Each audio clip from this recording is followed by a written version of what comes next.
Which of the following statements is not correct according to the New York State Notary Public Law?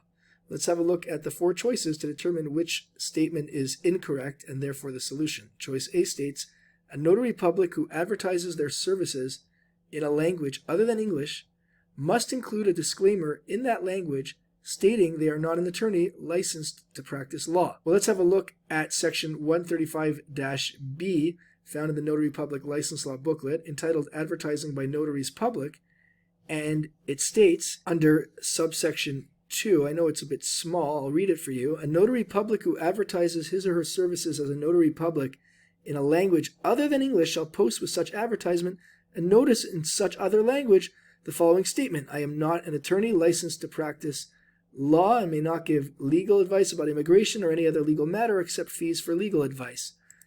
Therefore, choice A aligns with this and is a correct statement, and we are looking for an incorrect statement. Therefore, choice A is not the correct solution. Choice B states, a notary public is prohibited from using terms in a foreign language in any advertisement that imply they are an attorney licensed to practice law.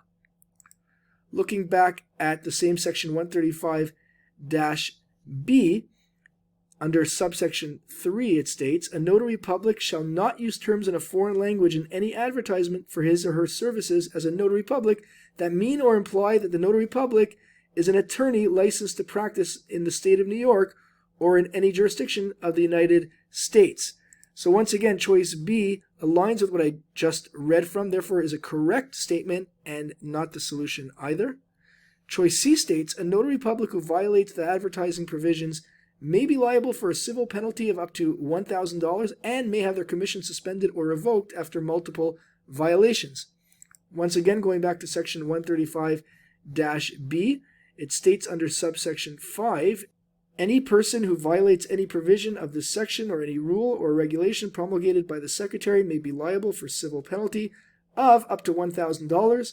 The Secretary of State may suspend the notary public upon a second violation of any of the provisions of this section and may remove from office a notary public upon a third violation of any of the provisions of this section, etc.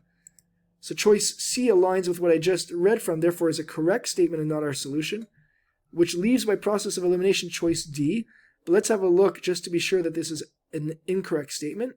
Choice D states, a notary public who is also an attorney admitted to practice in New York is subject to the advertising restrictions outlined in Executive Law 135-B.